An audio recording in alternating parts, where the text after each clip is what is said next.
Hello and welcome. My name is Marc Blatstein, the physician founder of Physician Pre-Sentence Report Service. Today, we're going to discuss going to trial or not going to trial. It's a free country. And Peter Navarro, the former advisor to former President Trump. It's a free country. We can all decide to go to trial or not go to trial.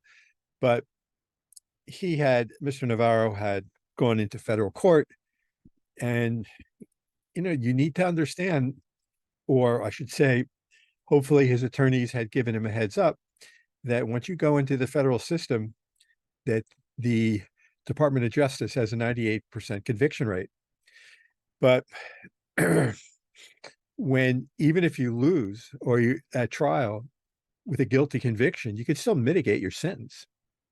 But by not accepting responsibility, and in a couple of the interviews that I've seen with him on television, he still appears to be combative. His attorneys have yet, I believe, to instill in him that the DOJ or Department of Justice's success rate still holds, even with appeal. And I say that because I didn't appeal. I had my conviction for a felony in 2006. I was grateful that in 2010, with the support of colleagues and a medical school dean, that I got my license to practice reinstated. But my story is not totally different than most who are in the white collar space, except it was medically oriented. I was certifying my surgical suites in my office. The paperwork was being done, the construction work was being done, but it just wasn't done. It wasn't finished. It was very expensive. And while I was waiting for everything to get done, get finished, I started looking at my software, my general billing software. I saw was not able, because you needed certain billing codes for surgery suites. And I saw that I had to buy new software. I didn't want to buy new software. So I paid a coder to update my software.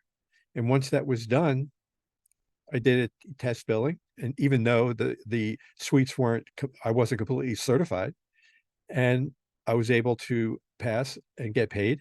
And so I started billing before the certification came through. And ultimately, I was guilty. I'm the owner of the practice, and I made a mistake. And while even though I accepted responsibility, to be quite frank, when the feds came to my home, I didn't know, what a personal narrative was. I didn't know what a release plan was. My attorney and we appealed the indictment, not the sentence. I didn't know what the difference was. And when I appealed the indictment, the judge said, okay, then he sent me back to do more time. It was like, I was like the deer in headlights. And so regarding Mr. Navarro, he has choices, but according to what he's been quoted, his comments are trial start. He was quoted as saying his trial starts in an hour, and he loves the smell of justice in the morning, and he can't smell a thing. And yet he was found guilty on 2 counts of criminal contempt for defying a subpoena. And he was quoted. He said in an interview that he could do 2 years in prison. Well, if he aggravates the judge even more, he could do more time than 2 years in prison. But he has choices. And it's up to him whether he wants to mitigate his sentence, which requires accepting responsibility and moving forward and demonstrating remorse and potentially doing a release plan before he even gets to the sentencing part of his sentencing hearing, or if he wants to continue along the same course that he's on and aggravate the judge, which I hope he does not do, because I don't have a dog in this fight. I'm just commenting on the fact that when you're on the federal side, the Department of Justice, before they go after you, they pretty much have a 98% conviction rate, and you really have to know what you're doing in the landscape. That's your it. Thank you very much for taking the time to listen to this YouTube. Please subscribe and share with your friends. And I thank you for taking the time again for listening. Have a good time, or have a safe day.